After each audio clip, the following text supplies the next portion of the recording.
Rabbi इश्रह ली सदरी व यस्सिर ली अमरी वहलुल उक़दतम मिन लिसानी यफ़क़हू क़ौली। अल्लाहुम्मा सल्लि अला मुहम्मद व अला आलि मुहम्मद। हर इंसान का कोई मकाम होता है, कोई दर्जा होता है। इसी तरह जहालत में भी कुछ लोगों के मकाम होते हैं, दर्जे होते हैं।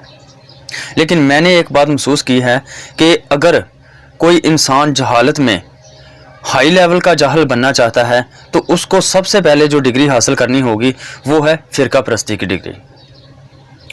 आज मैं इतनी तल्ख बातें इसलिए कर रहा हूँ कि मेरी एक वीडियो में एक ऐसा इंसान है जिसने एक कमेंट किया है कि उसने इस बात की परवाह ही नहीं की, उसने जहालत की हद कर दी है। उसने इस बात की परवाह ही नहीं की कि अगर ये बात मैं लिखूँगा, ये बात मैं बयान करूँगा तो मैं तो दायरा इस्लाम से ही खारिज हो जाऊँगा। और ना ही उसके किसी मौलवी ने उसको ये बात बताई है। ज़ाहिर है कि उनकी किसी महफिल में इस तरह की बातें होती हैं, इसलिए उसने ये बात जो है मेरी वीडियो के कमेंट में लिखी है। और ये मैं वीडियो बनाने का मेरा मकसद भी यही है कि मेरा पैगाम उस तक पहुंच जाए कि उसको शर्म करनी चाहिए, उसको दोबारा कलमा पढ़कर जो है मुसलमान होना चाहिए। जो उसने बात की है वो दायरा इस्लाम से खारिज होने वाली बात है, नहीं तो वो अपने उलमा इकराम से पूछ ले। मैंने जब ये कमेंट पढ़ा तो मुझ पर ये फ़र्ज़ हो गया था कि मैं उस तक अपना ये पैगाम पहुंचाऊं, क्योंकि उसने इतनी बड़ी बात कर दी है। इस कमेंट में जो लिखा हुआ है, इस कमेंट में उसने ये वाज़े तौर पर साफ अल्फाज में लिखा हुआ है कि तुम लोगों का नौज़ बिल्लाह, उसने ये नौज़ बिल्लाह का लफ्ज़ नहीं लिखा हुआ, मैं ये खुद कह रहा हूँ। उसने ये लिखा हुआ है कि तुम्हारा जो नबी है वो इंजीनियर मोहम्मद अली मिर्ज़ा है, लानतुल्लाहि अलल काज़िबीन, झूठों पर अल्लाह ताला की लानत। और ना ही उसको किसी उसके आलम ने ये बात बताई है, और उसने जहालत की इंतहा कर दी है। उसको पता ही नहीं कि ये कितने बड़े अल्फाज उसने बयान कर दिए हैं, और इन अल्फाज की वजह से वो दायरा इस्लाम से खारिज हो चुका है। उसको चाहिए कि वो कलमा पढ़े और मुसलमान हो।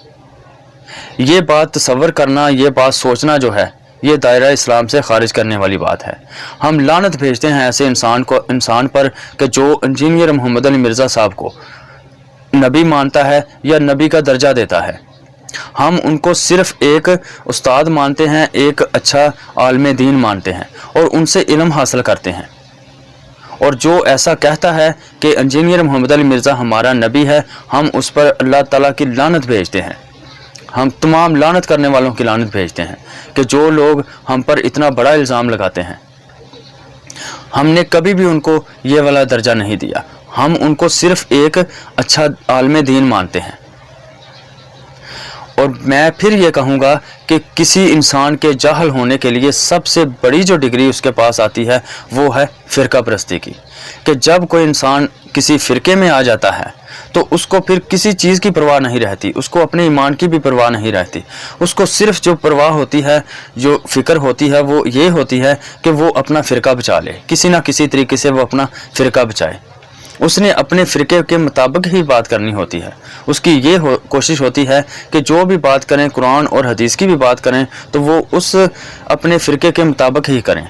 वो बात करें कुरान की जिससे हमारे फ़िरके को फ़ायदा हो। तो ये है जहालत की सबसे हाई डिग्री। मैं एक बार फिर यही कहूँगा कि जो लोग इस तरह की जहालत वाली बातें करते हैं, लोगों पर झूठे इल्ज़ाम लगाते हैं, उन लोगों को शर्म करनी चाहिए। उन लोगों को कम से कम ये सोच लेना चाहिए कि हम दूसरों पर जो बात कर रहे हैं, ये बात करने से ही कहीं हम दायरा इस्लाम से खारिज तो नहीं हो रहे। मैं हैरान हूँ उन लोगों के मौलवियों से, उन लोगों के उस्तादों से कि जो उन लोगों को इस तरह की तालीम ही नहीं देते कि भाई किसी से इख्तलाफ रखना है तो वो किसी हद तक रखना है, कुरान और हदीस की रोशनी में रखना है। लेकिन पता नहीं ये कैसे जाहल लोग हैं कि जो इल्ज़ाम लगाते हुए ये सोचते ही नहीं कि जो बात हम कर रहे हैं कहीं खुद ही दायरा इस्लाम से खारिज ना हो जाए। अल्लाह ताला से दुआ है कि अल्लाह ताला हमें फ़िरका वारियत की लानत से बचाए, इस तरह की जाहलाना बातों से बचाए और इस तरह के जाहल लोगों की पैरवी करने से बचाए, जो लोग इंसान को हदायत ही नहीं देते, सिर्फ़ ये सिखाते हैं कि फ़िरका परस्ती जो है वो ज़रूरी है, अपना फ़िरका बचाना ज़रूरी है। अल्लाह ताला से दुआ है अल्लाह ताला हमें हक़ बात को सुनकर उस पर अमल करने की तौफ़ीक़ अता फ़रमाए और हक़ बात को बयान करने की तौफ़ीक़ अता फ़रमाए। आमीन। जज़ाकल्लाहु खैर।